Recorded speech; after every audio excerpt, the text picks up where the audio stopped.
Rabiul Islam, can you tell me about human sacrifice in detail? Okay. Human sacrifice. अगर किसी को नहीं पता तो ह्यूमन sacrifice का मतलब होता है इंसानों की बलि देना, और इसका बेसिकली दो चीज़ों के साथ कनेक्शन है, एक सैटनिज़्म और दूसरा डार्क वेब। मैं दोनों के बारे में आप लोगों को बताऊंगा। तो पहले मैं ये बताता हूँ आपको कि इसका सैटनिज़्म से क्या रिलेशन है। तो सैटनिज़्म पहले है क्या?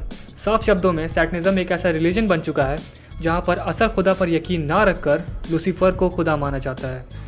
अब ये लूसीफर कौन है भला? तो क्रिश्चियनिटी के मुताबिक लूसीफर एक शैतान है जो कि जीसस क्राइस्ट के खिलाफ है, और इसी लूसीफर को इस्लाम में इब्लीस कहा जाता है। तो बेसिकली हम कह सकते हैं कि सैटनिज़्म एक ऐसा रिलीजन है जहाँ पर शैतान को खुदा मानकर उसकी पूजा की जाती है।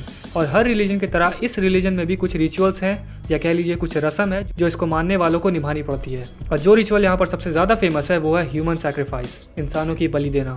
इन लोगों का मानना होता है कि अगर हम लूसीफर के नाम पर इंसानों की बलि चढ़ाएंगे तो सोसाइटी में हमारा स्टेटस और भी ज़्यादा हाई हो जाएगा, अब चाहे वो फाइनेंशियली हो या सोशली हो।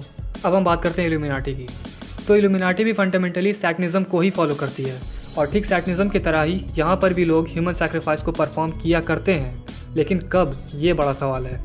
आमतौर पर इल्यूमिनाटी के मेंबर्स ह्यूमन सैक्रिफाइस को 3 अहम मौक़ों पर परफॉर्म करते हैं। एक, जब कोई नया मेंबर उनकी सोसाइटी में ज्वाइन करता है, दूसरा हैलोवीन की रात, और तीसरा क्रिसमस की रात। जब भी कोई नया मेंबर इल्यूमिनाटी में शामिल होता है तो ये सोसाइटी उस इंसान को टेस्ट करती है पहले कि क्या ये बंदा हमारे लायक है भी या नहीं। इस बात को साबित करने के लिए उस इंसान को 2 सैटनिक रिचुअल से गुजरना पड़ता है।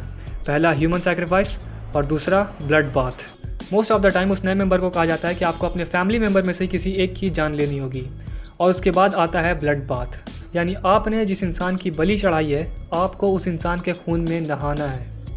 ठीक जिस तरीके से क्रिश्चियनिटी में नवजात बच्चों को बैप्टाइज किया जाता है उन्हें एक सच्चा क्रिश्चियन बनाने के लिए, वैसे ही सैटनिज़्म में भी लोगों को ब्लड बैप्टाइज कराया जाता है, जो कि ये दर्शाता है कि उन्होंने अपने पिछले धर्म को छोड़कर लूसीफर को अपना खुदा मान लिया है।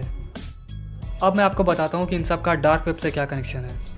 वैसे क्या आप लोगों को पता है, अमेरिका में हर साल करीब 50,000 से भी ज़्यादा बच्चे किडनैप हो जाते हैं जिनका कोई अता पता नहीं चल पाता। और ये किडनैपिंग का मामला सबसे ज़्यादा हैलोवीन और क्रिसमस की रात को देखा जाता है, क्योंकि यही वो वक्त है जब माँ बाप अपने बच्चों को रात में अकेला घूमने की आज़ादी दे देते हैं, और यही वो वक्त है जब विच क्राफ्ट और काला जादू में यकीन रखने वाले लोग इन बच्चों को किडनैप कर लेते हैं, सिर्फ और सिर्फ इन बच्चों की बलि चढ़ाने के लिए। लेकिन ये मामला यही नहीं थमता। इन मासूम बच्चों को जब बेरहमी से कत्ल किया जाता है तब उस पूरे नज़ारे की ख़ास तौर से वीडियो बनाई जाती है, ताकि इन वीडियोस को डार्क वेब पर बेचा जा सके, जहां पर लोग करोड़ों रुपए की बिडिंग लगाते हैं इन वीडियोस के ऊपर। लेकिन इस पूरे माजरे का एक और पहलू है। स्क्रीन पे मैं जो आपको दिखा रहा हूँ उसको आप ध्यान से देखें। जिन 12 से 18 साल के बच्चों की बेरहमी से जान ली जाती है, उन बच्चों की बॉडी में से किडनी, हार्ट, लिवर सब कुछ निकालकर ब्लैक मार्केट में बेच दिया जाता है। ये आप समझे कि एक अरबों रुपए की इंडस्ट्री बन चुकी है डार्क वेब के ऊपर। इसीलिए अभी सबको बंद कर पाना बिल्कुल नामुमकिन सा हो गया है।